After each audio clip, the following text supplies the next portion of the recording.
I've done listeners a disservice, two actually, or at least two we're going to talk about today. This is Data Skeptic Ad Tech. If you listen to the first episode, the introduction, you may recall me saying that Google AdWords, their advertising platform, utilized a variant of the second price or Vickrey auction system. So disservice number one. As our guest Martino will explain to you guys today, that is no longer the case. We'll learn why. But second disservice, I have not covered enough game theory on the show. I'm going to get around to that, I promise. But for now, anyone who needs the prerequisite, let me give you about 30 seconds. One of the most basic, fundamental, important concepts in game theory is the idea of an equilibria, or its plural equilibrium. That's actually a problem. Sometimes there's too many of these, so I'm going to say equilibria. An equilibria is a pair of strategies, at least in a two-player game. Every player has one strategy. Could be the same, could be different. And if you're playing your equilibrium side of the strategy, and I'm playing my side of it, there's no real incentive for either of us to deviate. If one but not both of us deviated, it'd be a loss to one or both of us. The equilibrium is either like a maximal point, or could be a saddle point, but it's kind of a place where the two players have no reason to switch what they're doing. There are a lot of reasons why that's attractive. I guess most notably that it's stable, the strategy can be computable, and if you're going to study anything about an auction system, you have to know the mechanism of how the players will make their decisions. All that and more on today's episode. My name is Martino Banchio. I'm a PhD student at the Stanford Graduate School of Business, and I've been doing some research about economics and artificial intelligence.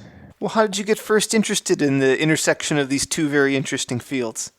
I actually started going down the path of traditional economic theory, if you want, for the first part of my PhD. And then I was sort of stuck. I couldn't come up with a good topic to do research on during my third year. So I was taking classes. And one class that I took that particularly helped me with this was a class by Ben Van Roy, who's a professor here at Stanford who teaches reinforcement learning. And when I first saw reinforcement learning, it looked to me like this should be econ. It shouldn't be CS. It feels very much like a decision problem. It feels like we're modeling real decision agents. And that's when I started to be interested in this topic. And what, in your mind, is the distinction there between econometrics and computer science? I think that they're much closer than we think they are. Lately, in the last few years, there's definitely been a lot of intersection between economics and computer science, and most departments are now hiring people that do work at this intersection. The perspective that computer scientists bring to the field is fairly different from the perspective that economists bring, and that's why it's such a good and promising field of research in my mind. Definitely. Yeah, I have a computer science background, so in my undergraduate degree, I got a good education in data structures and algorithms, amongst other things. Definitely necessary, but not totally sufficient. What else from the econ world might a person with my background need to brush up on or learn? I think that the tools of economic theory, such as game theory, for example, are definitely something that CS is getting more interested in lately, and they can definitely help with modeling a lot of situations and problems, and the CS literature has been interested in for a long time. There's a lot of people at MIT that are working on some of these topics for the specific purpose of computer science, but even if we look at the intersection of economics and computer science, then you definitely need some game theory as a foundation for your work. So people with no introduction to game theory often have the wrong idea about it. They think it has something to do with board games or video games, which I guess in a sense it does, but what is game theory really all about? Well, it definitely has to do with board games, as you mentioned, but game theory is really about modeling interactions between economic agents and, in general, decision agent. And if decision agents are algorithms, then game theory definitely needs to deal with those decisions as well. You can think of game theory as a formalization of the thought process that humans have when interact with each other. And that's why in game theory we find concepts like a reputation, for example, which is something that we understand very well as humans, but we have troubles formalizing in our models. So when I think about a game like chess, most of the strategies I know are some combination of, evaluating your board position and trying to think ahead, what will my opponent do in response to my moves, maybe to some horizon as far ahead as I can look. Is that a game theoretic way to look at it? That sort of policy search, I guess? Definitely, definitely. So chess is a very good example because it's a game of what we call complete information, where I know everything that has happened before. And in principle, I would know also the order of the moves that my opponent has taken. Unfortunately, chess is very complicated. And so a really good player can look forward in time, let's say 5, 6 moves ahead. Me, I'm not a very skilled player, so maybe I can look forward 1 move ahead. But, ideally, a really good player could solve chess by backward induction. So he could sort of foresee the whole tree, foresee every move that the opponent could take, and essentially pull it back to what his optimal move is today. So it's fairly complicated to do that, takes a lot of computational power, and that, even under those circumstances, as you pointed out, it's still a complete information game, and it's a hard game. Is it hopeless to try and compute strategies for incomplete information games, or how does that pan out? A lot of the games that we consider as economic theorists are usually simple. There's results that say that Nash equilibrium, the basic concept of game theory, and in general, equilibrium concepts are non-computable. But for most of the games that we're interested in, we sort of manage somehow to compute the equilibria, oftentimes is sort of by trying different things and hoping that one works. So if I'm an economic agent, what is my motivation to play this equilibria? Let's assume I found it. Why do I stick to it? Well, the idea behind the equilibrium is that an equilibrium, first of all, is a collection of strategies. So one strategy for me and one strategy for you, Kyle, when we play against each other. And the reason that I should stick to my strategy would be because if you know that I'm playing my strategy, you would be playing your strategy. And so my strategy is essentially a best response to your strategy if you are playing your strategy. And so then, do we need to synchronize on what the best strategy is? It sounds like there's several possible opportunities. How does that play out? This is a very good question. Economics has for a long time thought about what is the meaning of equilibrium as a concept. Is this where a learning process converges, or by trial and error we sort of end up in an equilibrium? That turns out not to be true for every concept, but it's true in some restricted classes. And so maybe one way to think about that, probably not the most pure way of thinking about equilibrium, is sort of the convergence of some type of process of trial and error. Yeah, so one of the criticisms I've heard waged against game theory, well, there's two. I guess that it's incomplete. It doesn't tell us what to do if we're not in the equilibria. And maybe more so appropriate here that it's not unique, that there could be multiple, even in some games, maybe an infinite number of equilibria. Under those circumstances, how do players expect to, formalize on one? That's true. So with respect to the infinitely many equilibrium problem, in some sense, we look at game theory not just for prediction of what is going to happen, but for understanding what is happening today, right? And so if we observe some behavior, we can think of that as one of the multiple equilibria that we know that we can predict.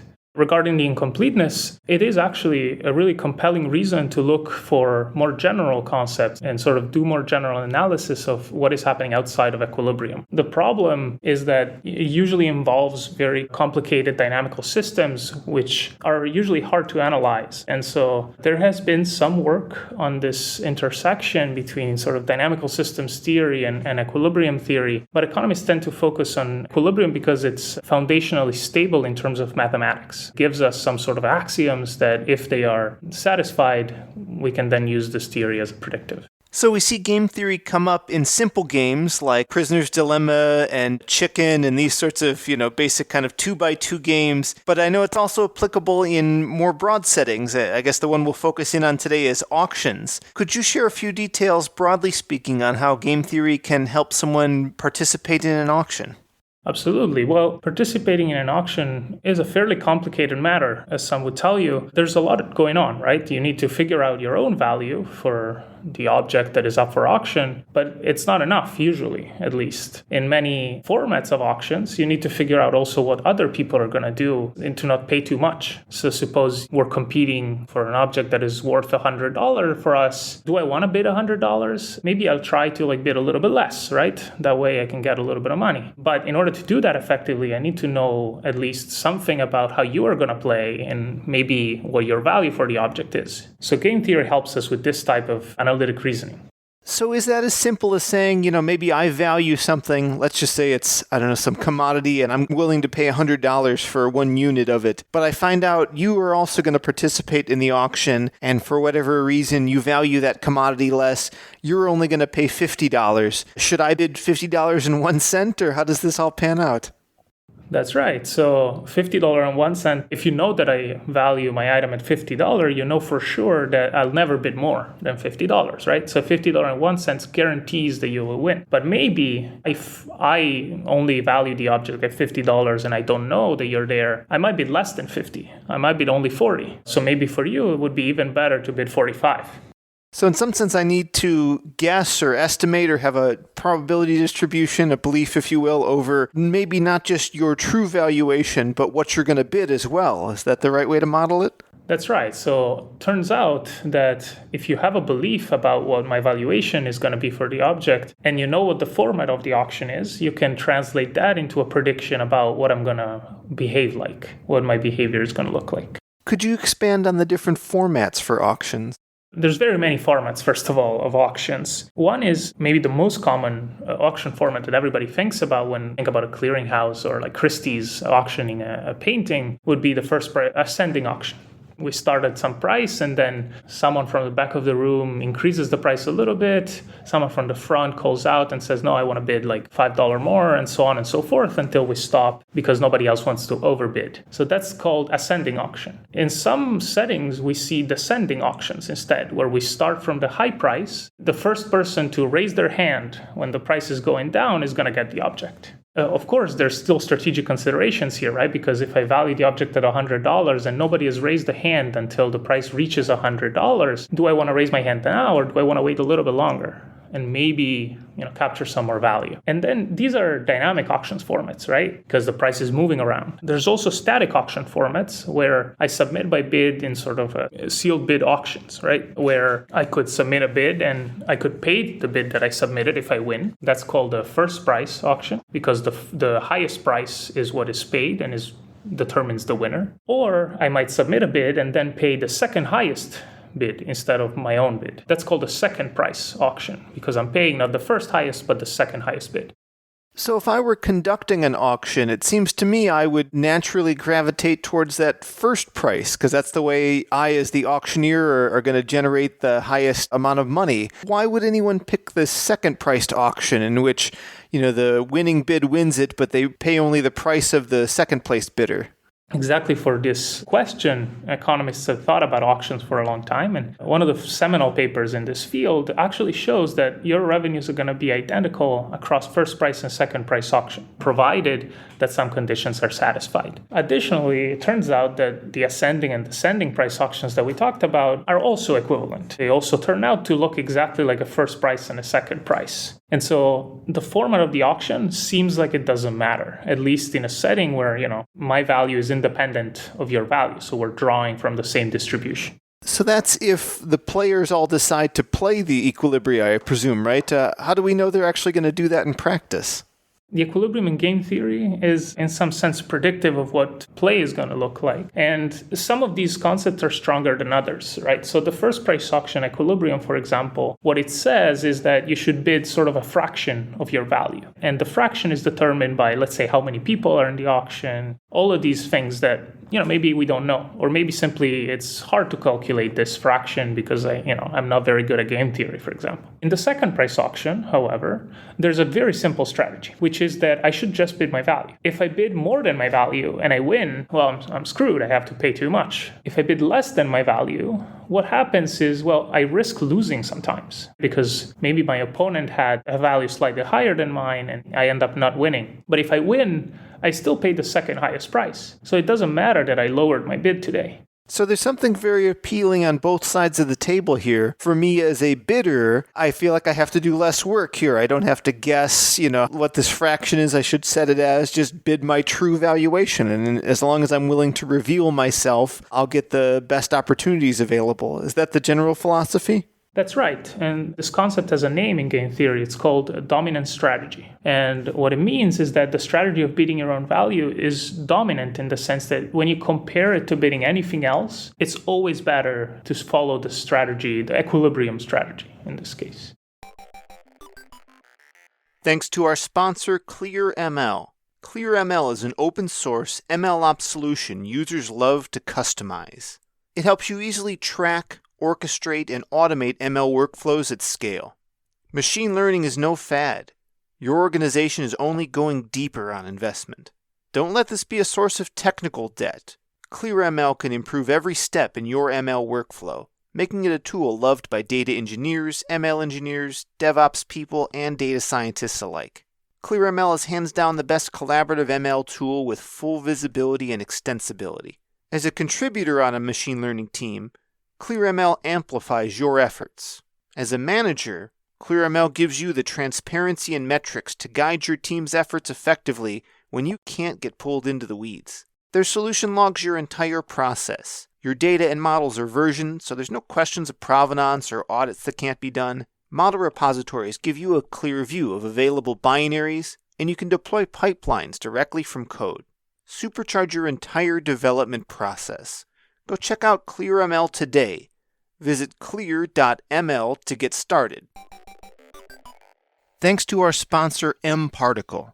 At the end of the day, your customer has to be at the center of everything you do. This starts with the right customer data strategy, as well as the right foundation to solve the challenges that typically inhibit success, such as data quality, data governance, and connectivity. mParticle is your real-time customer data infrastructure that helps you accelerate your data strategy by cleansing, visualizing, and integrating your customers' data from anywhere to anywhere. Ultimately, better data leads to better decisions, better customer experiences, and better outcomes. See why the best brands choose mParticle. Visit mparticle.com to learn how teams at Postmates, NBC Universal, Spotify, and Airbnb all use mParticle's customer data infrastructure to accelerate their customer data strategies. That's mParticle. Better data, better decisions, better outcomes. Visit mparticle.com to learn more.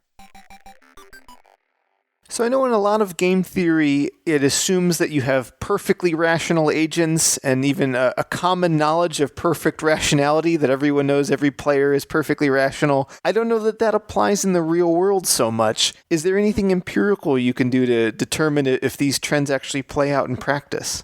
The assumption of common rationality is an assumption that economists have dealt with a lot. And, it obviously means that our equilibrium concepts might not be entirely predictive. There's been multiple ways of thinking about the possibility that players are not rational. Some of those ways involve creating new equilibrium concepts that try to accommodate for behavioral biases, for example, or for sort of failures of rationality in the models that are known as bounded rationality models. You're asking in terms of what can I do to test whether these people, for example, are behaving rationally. There's been some empirical work that tries to sort of estimate the values in, for example, timber auctions up in the Pacific Northwest. Those models instead assume that bidders are behaving rationally. Now, you may think at Christie's, we're not very good at behaving rationally. We're just humans. Turns out I really like that painting, and last minute I'm going to change my bid, right? But auctions are very high stakes in some cases. Think of the Federal Trade Commission when it was auctioning Spectrum. That auction is huge and it's very high stakes for all the participants. And so it turns out that these participants tend to behave pretty irrationally.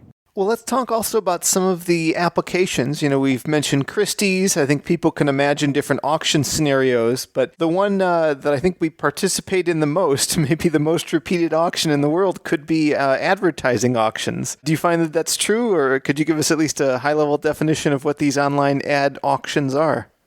Absolutely. Well, as you say, it's probably the auction that we participate in the most, even though we don't realize, because every time we query something on Google in the backend is running an auction for our impressions, right? So every time you open Google, the first 3-4 results are going to have a sponsored tag in front. Well, those are paid for slots. And those slots are paid for by players that compete in an auction, by advertisers that compete in an auction. Now, of course, these auctions are automated, right? And the bidding agents are automated, so they're not really rational agents in a sense. But those auctions happen at a frequency that completely obscures every other auction in the world. They happen at the rate of 60,000 auctions per second, if I remember correctly. So yeah, we have to have an algorithm to control that. You can't ring somebody's phone at their desk and have them decide what to bid. What strategies do most players adopt in these scenarios? My understanding from speaking with industry professionals is that currently there's multiple algorithms that are employed in this setting. Some of these are sort of simpler rule-based algorithms that try to optimize based on a monthly budget. Some other algorithms that tend to be more sophisticated and are taking the lead in the current days are machine learning-based algorithms. So think neural networks, think predictive, essentially, systems that try to forecast what the best bid would be and how to extract the highest click-through rate. And is bid the main lever, or are there other variables that these systems have to consider? There's definitely multiple levers. Google auctions involve several different levers in there. For example, the click-through rate is taken into consideration and the quality of the ads. When you're a publisher, you don't really want bad-looking ads on your website. You sort of want to maintain a cohesion on your page. And so those are definitely levers that are potentially in the control of the advertiser. But at least what I focus on as a theorist, as an economist, is the bidding part. So there's some amount of trade-off here. If when the search results come up, obviously the auctioneer, in this case the search engine, they want both a combination of earning revenue and sharing ads that are click-worthy, things you actually want. So if someone searches for car insurance, they probably shouldn't find this podcast directly. They should find some, one of these car insurance companies. Whereas if they search for game theory and auctions, hopefully we could rank in there some way. Does that concept have to be focused on by the bidder, or is that more of the mechanics of the system will sort that out? I'm sure the mechanics of the system have some sort of lever in there, but really, if we think about it, something so outrageous as, I'm looking for car insurance, and what turns up is that Data Skeptic podcast is probably not going to happen, because when you're bidding for Data Skeptic on these auctions, you're hardly going to bid on the keyword car insurance. So you're going to try to bid on keywords that you think are representative of your audience, because at the end of the day, you want to pay for valid impressions, for impressions that are going to generate traffic to your website. So if this auction was the second priced auction, then I guess I know the Nash Equilibria here would be to just bid my true valuation. Is that still a good strategy for someone getting into this to follow? Definitely. If the auction was a second price auction, I would definitely recommend that you bid your own true value. Now, how to figure out your own true value, that I leave to you. Fair enough, sure. I guess something as simple as, the number of visitors divided by the number of sales could be the ratio that helps me get there. But you're right, that can be a complicated problem. But if we just start from assuming a player knows their true valuation, you'd mentioned if it's second price, that's the right strategy. Google AdWords in particular, which is one of the biggest auctions here, I know they began with that second priced auction. Is that still how they manage the bidding? So Google AdWords is actually moving right now in 2022 to a first price auction from a second price auction. They're following the change that was made earlier in 2019 for Ad Manager, which is another platform that Google has, but for sort of larger publishers. What are the major consequences of switching from second to first price auction? Well, as we mentioned, the second price auction is sort of simple to play. And that was the point that was made in the earlier days when some papers about Yahoo auction services came out. And that's mainly the reason that these players were using second price auction. And shifting to a first price auction definitely involves, for example, some complication in terms of learning what the new strategies need to be. It involves retraining of your algorithms if they need training. It involves rewriting the algorithm if it's a rule-based algorithm. Do you think that's been a seamless process for most people participating in these systems, or did they need to go and study the latest game theory in order to switch over? There's some evidence that shows that in an unnamed provider that switched from a second price to a first price, that shows that bidders have sort of struggled to come up with the right shading. We call shading this diminution of your bid from a second price to a first price. It turns out that finding the correct shading is not that easy of a job, and it looks like, at least in the immediate aftermath of a switch to a first price auction, bidders tend to overbid a little bit with respect to what the Nash equilibrium would be. And do you think that is just a sort of a trembling hand temporary situation as people adjust and fall into the next equilibria? Or is it just a more stochastic environment where we'll have a lot of, prices above valuation and things like that?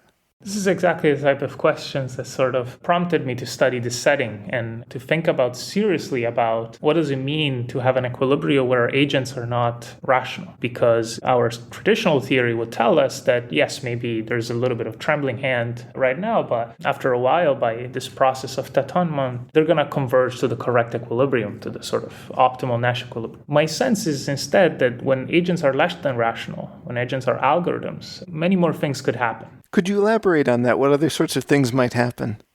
Well, one thing that we didn't discuss really, but it's definitely relevant for this setting, is that these algorithms could, in principle, collude just as well as rational agents could collude. So when we play an auction repeatedly, there's always an incentive for us to try and screw over the publisher. If both of us value the object at $100, but we bid only $10 each, then one of us is going to win with 50% probability, and we're going to get a $90 benefit. That's better for both of us, but it's really bad for the publisher in this case. Why couldn't an algorithm replicate this strategy? Well, it's not clear that they wouldn't. So if I'm thinking this through the collusion side of things, let's say you and I were in the same industry, something rare like, hot air balloon rides, and there's only, the two of us as vendors. Maybe the winning of that auction and getting a new customer for, it's got to be not an expensive, but not a trivial cost either. Maybe it would have a $100 valuation to me. Is the collusion that you and I have a back channel and we talk to each other and both have a gentleman's agreement that we'll bid a maximum of $10 each in order to keep the profit amongst ourselves by artificially lowering the market? Or is it something more, accidental that these algorithms fall into? So the collusion that you speak to, the gentleman's agreement, the handshake, it's illegal. It's been made illegal by the Congress a long time ago. Unfortunately, there's a less sort of outspoken collusion type, which is tacit collusion. Tacit collusion sort of works by means of punishment and reward schemes. So when we think of auctions, we could think of something along the lines of a tit-for-tat strategy. Let's say that we're bidding $10 for this object, right? We really like it. We like it for $100. But, better for both of us to bid 10. And then suddenly you deviate and you start bidding $50. Well, when you do that, I'm going to punish you. I'm going to start bidding $100. And I'm going to do that maybe for like 5 or 6 auctions. That's going to be really bad for you. You're not going to win anything for 5 or 6 periods. So in principle, that should be a good enough deterrent for you to never move away from bidding $10 with me. But it also presumes then that these agents are a little bit smarter. A simple strategy like bid our true valuation, that seems pretty easy to implement. Do we now have to presume our other bidders are AI agents? Not at all. These strategies actually can be found in a lot of cartels. So a lot of cartels, for example, implement bid rotation schemes where, we both value the object at $100. And let's say we're playing a second price auction. Then today I'm going to bid 100 and you're going to bid 0. And then tomorrow you're going to bid 100 and I'm going to bid 0. And we keep rotating like this, right? Both of us get the object once every 2 periods and we get it for free. That's a really great way to collude because it's very easy to decide whether the other person is sort of colluding with me or if he deviated. So then would it make sense for me as the auction platform? Do I want to switch to first price? Does that help me avoid some of this collusion? I don't think that the switch was motivated by collusion. And in fact, in my paper, we actually showed that collusion is more likely, if anything, in a first price auction. Why is that? Well, it took us a lot of searching to find sort of the explanation. We were running a lot of different experiments with these algorithms to find out why they were colluding. And it turns out the reason is deeply economical in some sense. You see, when we're colluding, let's say, on a $10 bid, and you, Kyle, deviate to $50, now I'm kind of upset, right? And I want to try and bid $50 with you, maybe even $60, just out of spite. Now, this is true both in the first price and in a second price auction, right? If you're overbidding me, I'm losing, and I want to bid more than you to win. What's true only in the first price, but not in the second price auction, is that when you decided to move to $50, you should have really moved to only $45 or $40, because, paying $50 for the object and getting a benefit of $50 is worse than paying $45 and getting a benefit of $55. And so you have an incentive to lower your bid even after your deviation, which is not there in the second price auction, because whatever the bid is for you, as long as it's above mine, you're winning and you're paying my price. And so in the second price auction, bids tend to go up very quickly because, there's no reason for you to come down after you deviate upwards. But in the first price auction, there is a reason to come down. There's a reason is to try and maximize your profits even when you're overbidding your opponent. We started out our discussion by at least briefly mentioning that reinforcement learning applies here. My general understanding of game theory approaches is we calculate arrive at the equilibria by some means, and once you've kind of proven to me that that's the optimal strategy, I should just play it. Whereas reinforcement learning, I think of as starting from first principles. How can we marry these two ideas? I see reinforcement learning as sort of an approximate dynamic programming, trying to find the right dynamic strategy to play optimally. And reinforcement learning has been used very successfully in settings of single agent decision problems where I'm the only one playing. I need to, drive my car in Super Mario or something like that. But it's also been used very successfully in settings where there's an opponent and the opponent may be unmodeled.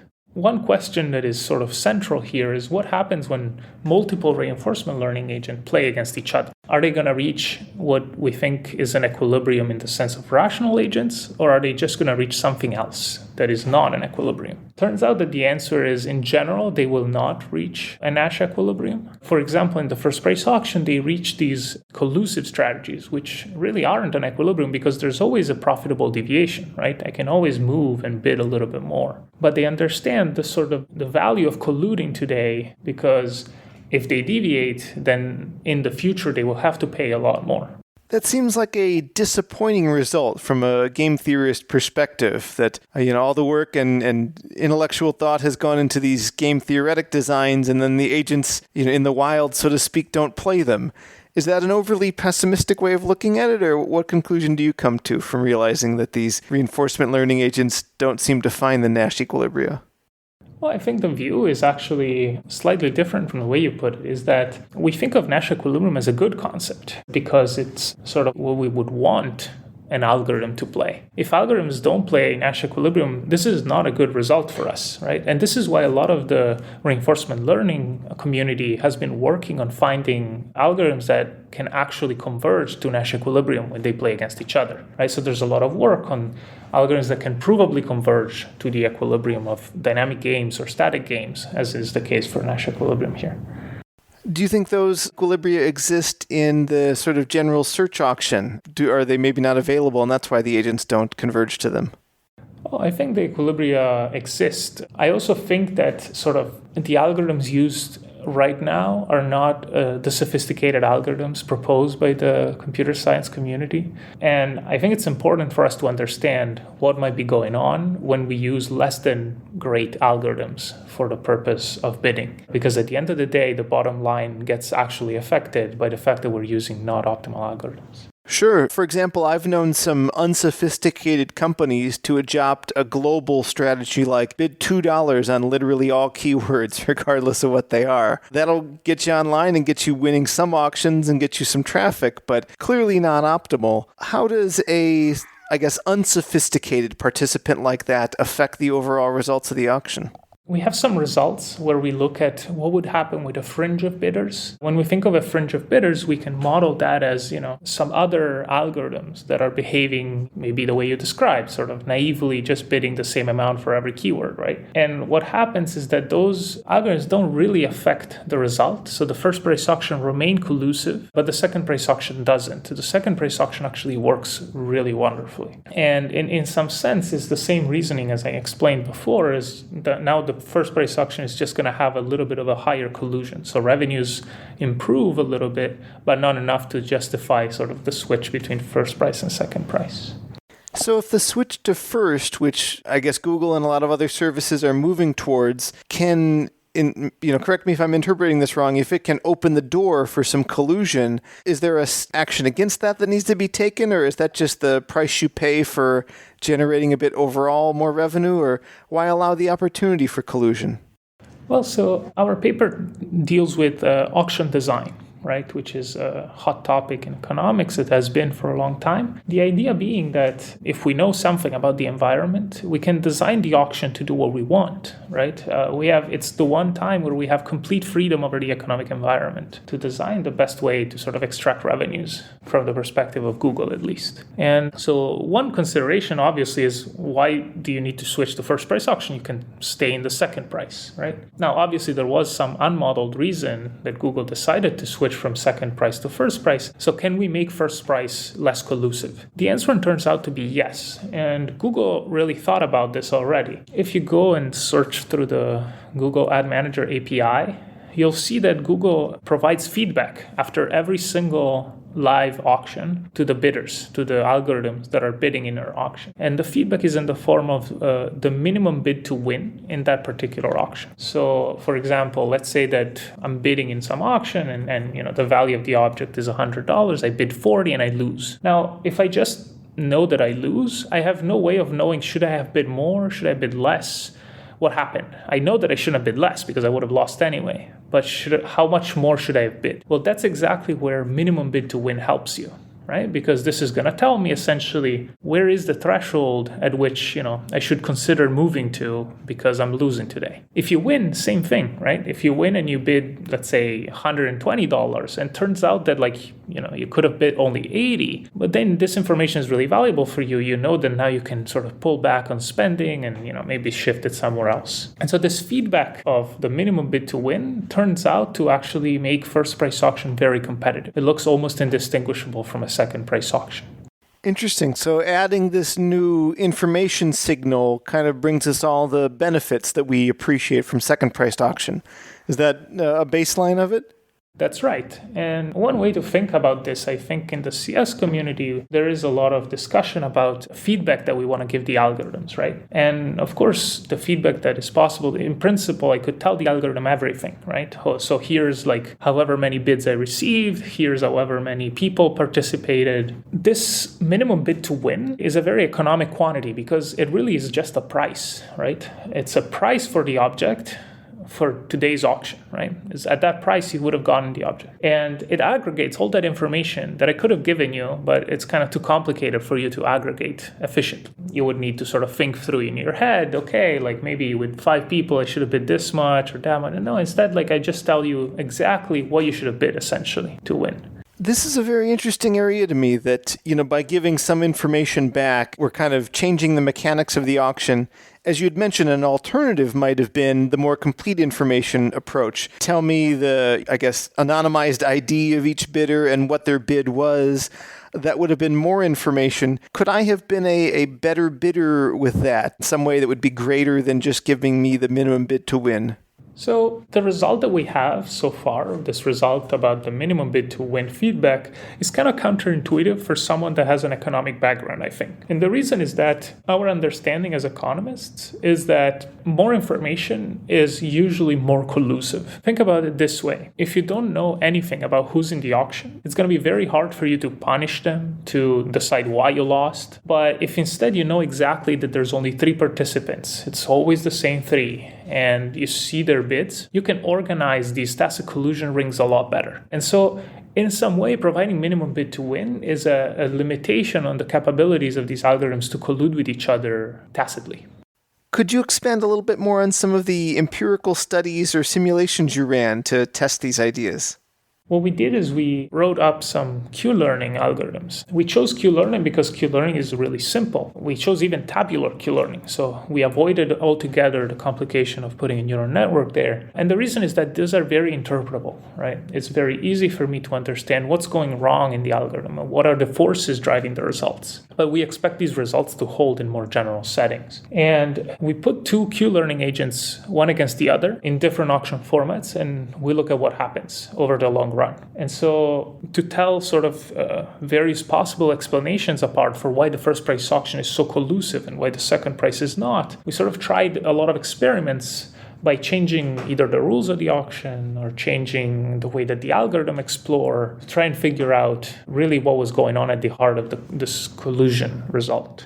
And do you have any, fortune cookie wisdom you can take away from that process? Is there an intuition for the source of the collusion? I think that this particular force that appears in the first price auction but is completely absent in the second price, which is that when I bid more than you, I sort of want to shade my bid further and I want to only overbid you by a little bit. I think this is the main force that we identify as the cause of collusion. This force, by the way, disappears as soon as I have a minimum bid to win information. And the reason is that, well, now I know exactly how much I should have bid. I can only bid that amount, but that amount is going to increase deterministically almost over time because we keep outbidding each other. Yeah, that's one aspect of these online auctions that's not unique, but certainly pronounced, is how sequential they are, that these are a repeated auction. How does that impact the design of the auction mechanism? So for repeated auctions, the equilibria are very many. There's a lot of possible equilibria of these auctions, and a lot of these equilibria are collusive, in fact. In particular, in a second price auction, we talked about bid rotation, but there's even ways to simply support equilibria where we both bid very low for a long time, and then as soon as one of us changes, we punish that person. And so in some way, in order to avoid these things happening, maybe hiding information from the bidders is a good choice. This might explain why, for example, we don't see as a feedback like the identity of the winner or how much they bid. We only see sort of this minimum bid to win, which is completely anonymized. It becomes very hard to coordinate on some collusive strategy when we don't know how many people are in the auction, when we don't know all this information that could sort of help us coordinate. Do you think that's an area for future expansion? Will there be other auxiliary signals to minimum price to win, or maybe some replacement for that? Or does this hold some sort of, kind of perfect pedestal version that this should be the mechanic? This is an interesting question. I think one version of this question would be what other mechanisms, what other settings where algorithms are playing against each other would benefit instead from this idea that minimum price to win feedback or just feedback in general could improve convergence. On that note, I sort of worked a little, and I have another paper coming up, which is going to be my job market paper, that sort of thinks about this question a little bit more seriously in a more general setting. In the setting of auctions, I think one promising direction would be to look at more specific auction settings and maybe look at different algorithms and see what happens, for example, with neural networks. Now, the problem with those is obviously interpretability is sort of lost, but it would be interesting to observe this, introduction of feedback, improving collusion also in that setting. And is collusion an area of, serious economic consequences? Do auction houses and Google and people like that have a daily concern about this, or is it more academic in some sense?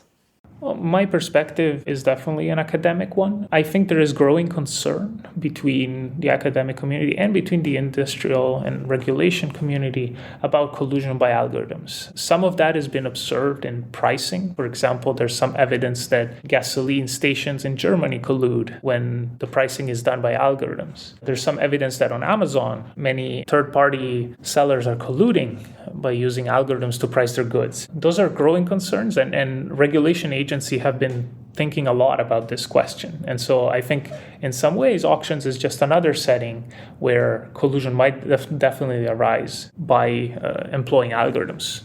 Can you tell us what's next for your research? Are you continuing on this path, or are there other areas you're exploring?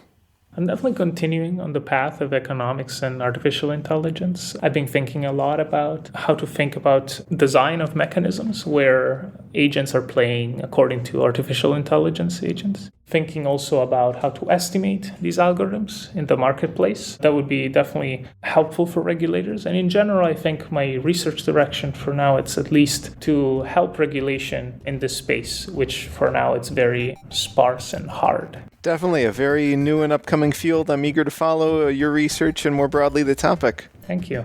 Well, Martino, thank you so much for taking the time to come on Data Skeptic and share your work. Thank you so much, Kyle. It was a great experience.